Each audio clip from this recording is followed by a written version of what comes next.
কেউ থাকবে না, সঙ্গে কেউ যাবে না। আপনি পাপ করবেন, আপনাকে পাপের ভাগী হতে হবে।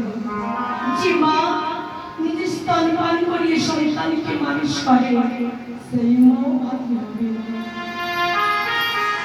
আরে ভাবুন মা, মাত্র 3 গুণা কটা দিনের জন্য ভবে এসেছি। শৈশবে চলে গেল খেলাতে, যৌবনে কেটে যাচ্ছে স্বামীর ঘরে, আর বৃদ্ধ হয়ে গেলে কি হবে? কিছু হবে?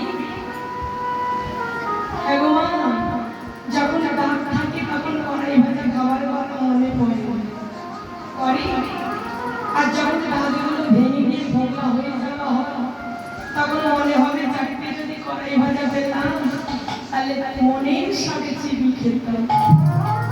তাই আমার ভগবান বললেন, যখন চোখ আছে তোরা দেখ, যখন বলার ভাষা আছে তোরা বল, যেদিন রাত পড়ে যাবে ভোগলা হয়ে যাবি সেদিন নারায়ণ বলতে পারবি না, সেদিন নারায়ণ বলতে গিয়ে ওটা ভুল করে নারায়ণ বলে। এখন নারায়ণ বললে কেন? নারায়ণ এমন হইতে পাওয়া যাবে না।